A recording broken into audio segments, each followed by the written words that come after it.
Hello and welcome to another episode of How Are You Holding Up? A mental health podcast by the depressed for the depressed. I'm Lindsey. And I'm Chris. And the first question I want to ask is, Chris, how are you holding up? Someone stole my debit card and I'm mad. But besides that, I'm actually in pretty good spirits this week. I don't know what the hell it is. Maybe it's the fact that I had a massage earlier and I had a nice time with friends over the weekend, and I've been just really getting that social butterfly thing going left and right, but I don't feel quite so weighed down by my usual stresses and freakouts and shit. So I'm in a good place. It's kind of nice. It's a change of pace. I'm so happy for you. I'm happy for it too. Lindsay? Yes. How you holding up? I think I'm better than last week. I am not as low or disconnected as I was. I had this great therapy session.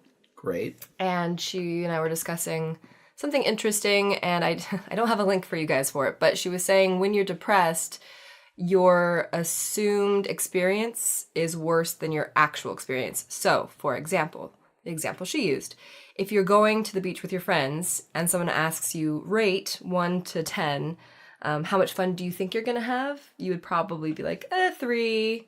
Sure. And then you go and you come back. How much fun did you actually have? I had like a 7. So what you expect is going to be so much worse, and then you experience it and it's great. So that was something I tried to keep in mind this last week, as it felt like everything was going to be awful, but I forced myself to do a few things I didn't want to do, and it ended up being much more positive. So that was helpful. That's super great. Yeah.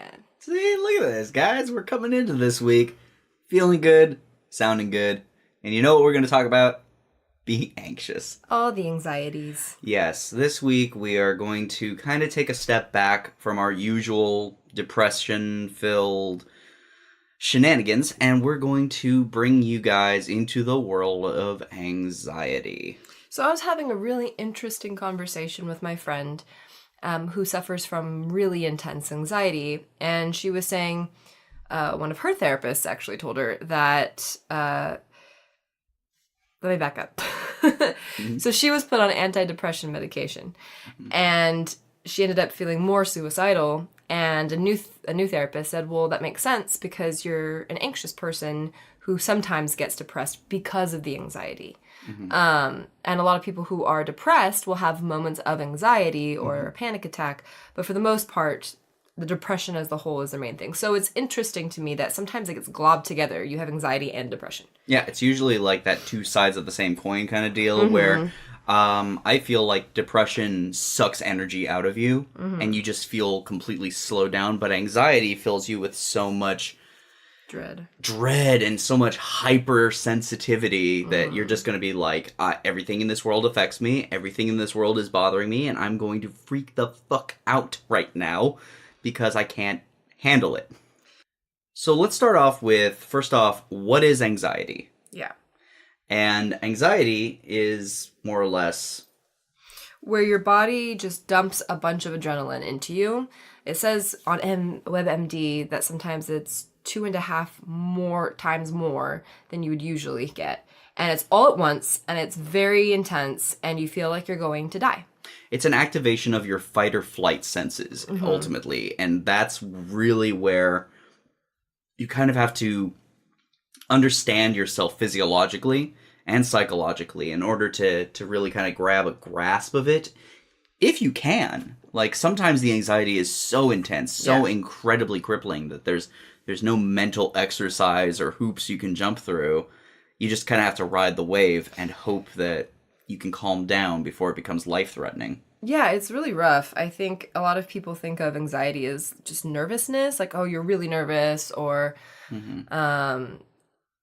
Like the feeling of stage fright before you go on stage. You know, it's like apprehension, and mm-hmm. oh, I don't know if it's gonna go well. Mm-hmm. But the first time, I'm gonna tell you a little story. Yeah. The first time I ever had a panic attack. So I was 15 years old. I was doing a lot of theater, and I was going to theater competitions. And I went to one, and I had a great partner, scene partner, and we were moving up the ranks, and I'm sitting in the audience because you watch all the other scenes, and then you go up and perform. And I'm sitting there, and I start feeling like my chest is getting tight, and I can't breathe. And my heart starts to pound, and my hands go from being just kind of sweaty to going numb. And I'm like, oh my God, I'm having a fucking heart attack. Because, right, they tell you that your hands go numb, that your heart, your heart hurts. So I'm like, I get up. You're not allowed to. I get up and I walk out. And I'm somebody, especially when I was younger, I really followed the rules. But I really felt like I was going to die. So I left the whole room. My scene partner came after me. He was furious. What are you doing? Why did you leave? I'm like, I feel like I'm going to die. I felt like I had to throw up. I couldn't. I just was crying, and I didn't know what was going on with me. I didn't understand why I was having an out-of-body experience, why I was nauseous, why my chest hurt. I was shaking, and I couldn't breathe, which is, as any of you know, is terrifying. It's terrifying. And I think that's the interesting thing is I really legitimately didn't know what was going on with me until like in my 20s looking back. I was like, oh, that was an anxiety attack. That's what that was. That's what that horrifying experience was. Yeah, and it makes sense to be nervous during, before you perform. But that was a legitimate, I really did feel like I was dying. Yeah. Oh, absolutely. I myself have never had a panic attack. At least as far as I know. I don't think I've had any experience where I've gone into that state of fight or flight. But I suffer from, ironically enough, as an extrovert, I have a lot of social anxiety. Where, like, specifically with, like, phone calls and stuff, like, if I have to make a phone call to, like, a doctor's office to refill a prescription or something, I'm like, I really don't want to call and bother anybody. I just don't want to deal with this interpersonal interaction right now. Or like if I've had some sort of service performed, I'm like, I'm just gonna wait until I really need to have this done and then I'll do it, because for whatever reason I just don't want to handle it. I don't know what it is. It's so weird. Social anxiety, I feel, is like the weirdest fucking thing to deal with, where you're just like these are just people. Yeah. They're not going to stab you if you do something wrong. There's nothing bad that's going to happen if you talk to somebody. Unless you, say something really inappropriate or you're an asshole. I mean, there's just no reason to feel that way. Yeah, I don't know where it comes from for me. I hate going grocery shopping and I hate going to gas stations. I don't know why. It makes me so anxious. I will have a panic attack while I'm in the grocery store, especially if there's a lot of people around me. I start getting dizzy. I start feeling like I can't breathe. And my hands are so sweaty. And I'll just start sweating profusely. Like my whole body will just start sweating. And it's really debilitating because it's exhausting, right? Like you just want to go get some freaking groceries and then you get stopped by your mental processes of, but you're going to have an anxiety attack in the middle of a grocery store every time you go. So, of course, I'm not going to want to go after a while. And then it makes you not want to go outside as much. And then it becomes this weird, what's it called? Agoraphobia, where you just don't want to leave the house after a while. And then you're depressed. Which is an interesting kind of rotating cycle of just like your anxiety causes depression, which causes you more anxiety, which causes you more depression until you're just this void of mental neuroses that just kind of destroys itself, which is fun. And you know how you get over all that kind of anxiety? How? You keep doing it. You keep going to the grocery store. In fact, there's a lot of different ways, but one of the ways that can really help is I forget what it's called, but basically you do a lot of it. So you're afraid of therapy. Yeah, exposure. So you're afraid of calling. So or your therapist, I would have you call 5 new people a day or something. Yeah. And by the end of that week, you'd probably start getting over the anxiety of it. You might not like it. Yeah. But the anxiety would have been taken away from it. The power. I used to be really scared of spiders. Like that was a thing that just like, I do not like spiders. I still don't like some spiders, obviously, like poisonous ones, but I remember just like having nobody else around to take care of like a bunch of wolf spiders, and I was just like, okay, fuck it, I've got this. I've got a piece of paper. I'm doing this. I'm gonna deal with it. And going through like facing those fears and actually actively taking like a step in my life towards just like, I'm not controlled by my anxiety. I'm controlling my anxiety. Like trying to tell myself that. It was just, honestly, it was just the right amount of self-deception that it actually kind of worked. And I don't think this helps for everything, but it does help for smaller things like spiders. Yeah, or calling phone people calls. you don't know. My therapist would make me go to the gas station. She's like, as soon as you get halfway down in your tank, go to the gas station. I think that was our rule. And after a while, I started to be okay with it, and it was less uncomfortable. And then it's just like, ugh, it's a chore, but it wasn't full of anxiety.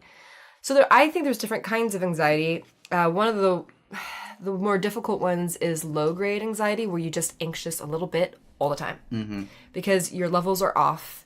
You're a little bit nervous all the time.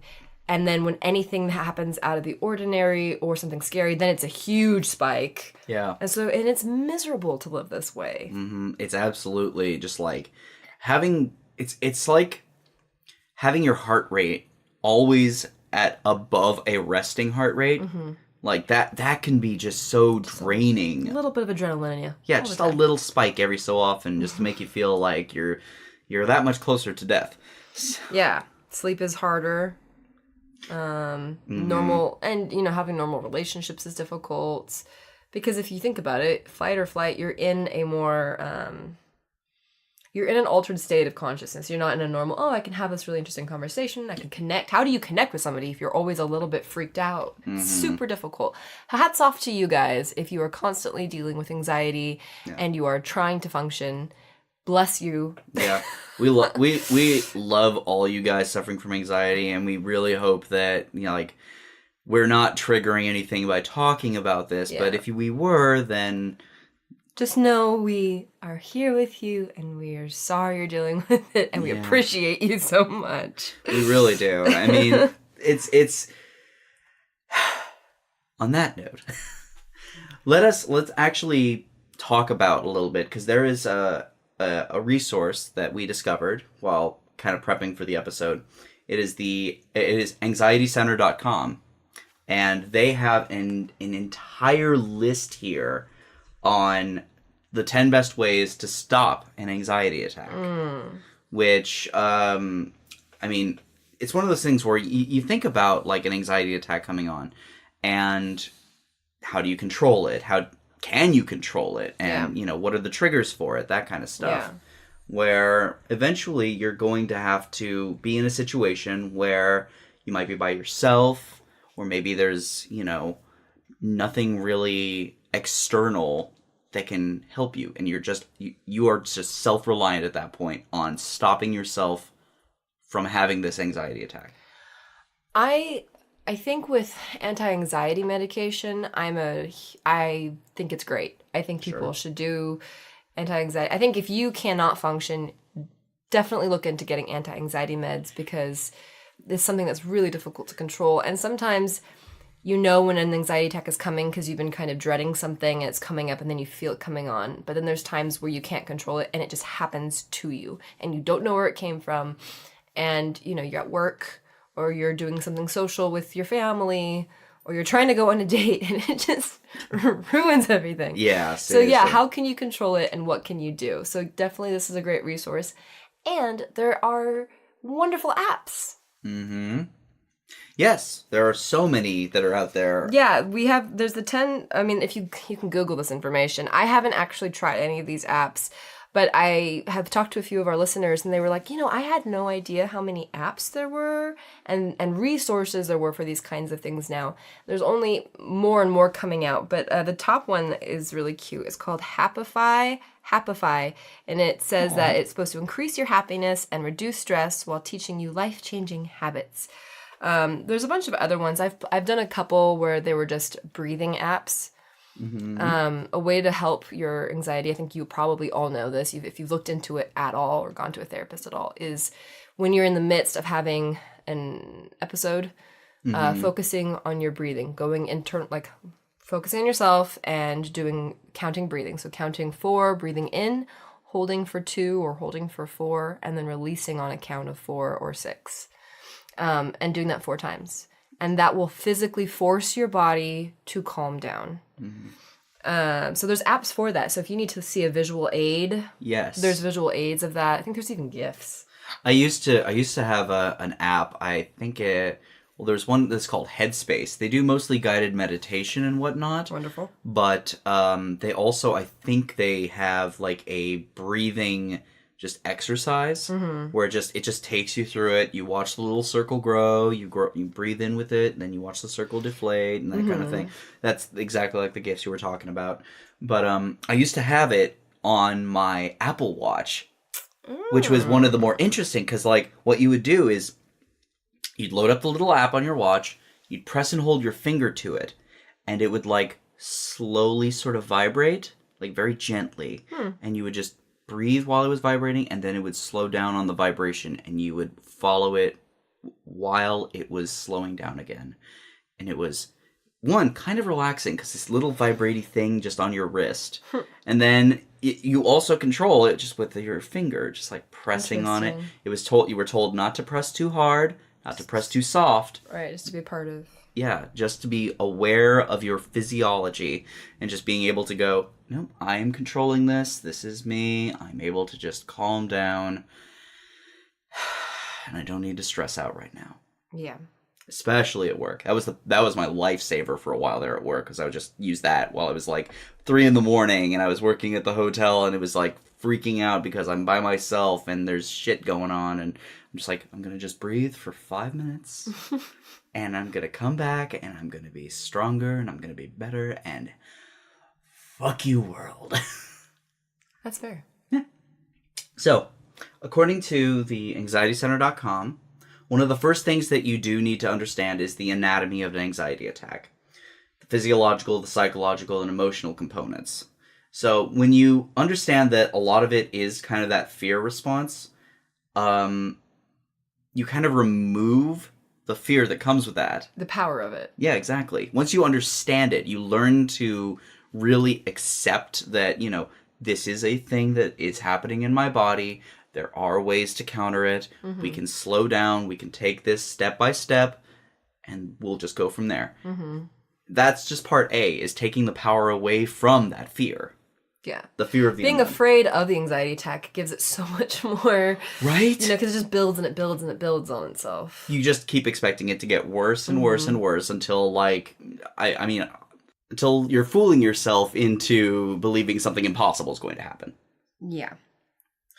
And anxiety begets anxiety, but yes, you can do things to control it and to counter it. Yes.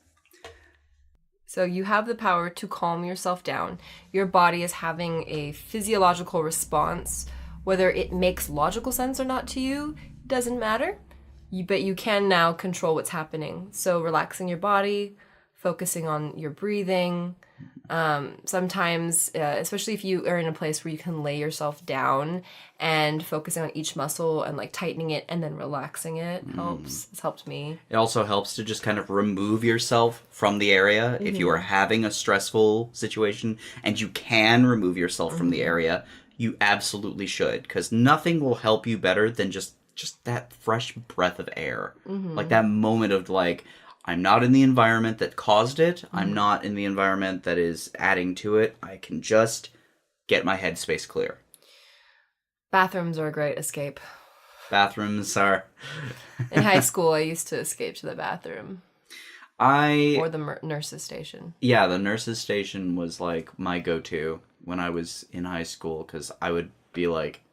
I used to have a lot of like really bad headaches. I still do, but they're different now. And I would just kind of have to just retreat to the nurse's office and just be like, but after a while, there's also that moment where I'll be like, I'm not having a headache. I just want out of this room right now. Just not be here. Can I just die for like 5 seconds and come back? Thanks. So ultimately, what that's going to give you is your ability to kind of deep breathing, relaxing your body. And, I mean, next on the list is going to be just distracting yourself even. And we've talked all about distractions. Yeah, but also just a quick little recap. If you have a little app on your phone, that's something that's fun and easy, like a little game, or putting a song on that makes you really happy, getting some positivity back into you where your body will put the happy receptors going. Yeah. I mean, I know a lot of folks who will also, like, they'll give a call to somebody if they're freaking out. And I've had lots of situations where I've answered the phone on those. But I know a lot of you also have the same thing that I do, where you don't want to call somebody. You don't want to rely on someone else, or you feel like you're going to be a bother to them. And that I feel very, very strongly. If there is somebody out there who wants to listen, can listen, will listen, absolutely. Give them a call. They love you. They care about you. They wouldn't tell you that you can call them if you couldn't actually call them. That's just asking for trouble. And I get that, because recently people were saying, hey, I miss you and I care about you, and I didn't feel it. Yeah. I didn't feel like people actually missed me or people actually wanted me to call, that they were being polite. Sure. But it's just, give people the chance and the opportunity to be loving to you. Mm-hmm. Yeah, because they are out there, guaranteed. There's definitely at least one person out there. And for back to anxiety attacks, remember that even though it feels like it's out of control, it is not. Mm-hmm. Yes, it is. You are responding to your body thinking you're in danger, right? Mm-hmm. So you'll stop feeling in danger eventually. Mm-hmm. It's going to end. Yeah. It's not a forever feeling. And that's good to remember. Really good to remember. Yeah. Just when you're in that fight or flight response, like you literally don't have any other options in your head other than this is going to kill me, or I'm going to run away from it, or I'm going to kill it. So we came up with a mnemonic device for you guys that would hopefully make you smile. It's called FART. Yep. If you're ever having an anxiety attack, just fart. Think FART. Focus, adjust, relax, talk. Yep. So breaking it down. Focus. Make sure that you are paying attention to yourself.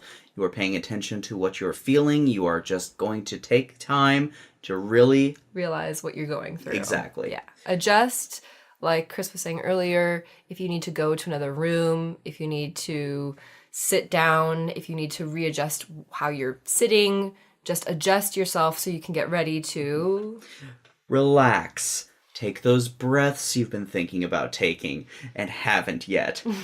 Make sure that you are in a situation that you can control the situation you're in, where you can go to another room, you can sit in a comfy chair, you can lie on a couch, anything, whatever it's going to take for you to relax and breathe, which will let you later go into talk. And I think also this is good for self-talk. So if you are going through this anxiety attack and you're finally starting to relax, remember to self-talk yourself through it. Tell yourself sweet things. Tell yourself something maybe kind of funny. Make sure your self-talk at this moment is positive. Yes. Don't need to be, is this going to last forever? Am I okay? Am I dying? I'm the worst. I can't believe I'm doing this to myself again. That kind of stuff isn't going to help you at all. No. Say, I'm so awesome. I'm focusing on myself right now. I'm hilarious. I'm doing fart. Just anything that can make you smile and make you feel good. And then, yes, talking to somebody else, whether that's therapist, friends, family. Yeah, you should be able to expel those thoughts that are echoing in your head. And if you are unable to really just talk yourself out of it, definitely give someone a call. It's not going to be a problem. So remember, fart. Yeah, guys, make sure that when you're having an anxiety attack, just have a good fart. I'm so glad we made that. I'm so glad we made it. I'm going to remember that for myself, too. I certainly hope that everyone can appreciate a good fart joke. Focus, adjust, relax, talk. So... On that note, yeah. It's going to be a little bit of a short episode, but in all honesty, we'd love to do another anxiety episode. We have at least a couple of people that we would love to bring on, possibly experts. We're working on that. But for now, just go ahead and make sure that you follow us on Instagram at HAYHU Podcast. Like the Facebook page. If you want to send us something directly, go ahead and email mailbag@howareyoholdingup.com. And also, I know that a lot of you are listening to us on Apple Podcasts. We absolutely love and appreciate it when you guys leave us reviews, comments, anything like that. They are always helpful. They help spread the word out as best as can be. And it also helps us giving us momentum to keep going. It's really nice to know people are listening and they appreciate it and they enjoy it. We do love you guys. It helps me so much personally. So yes, please do. We love to hear from you guys. It's always great. And as always, don't tell us to just get over it.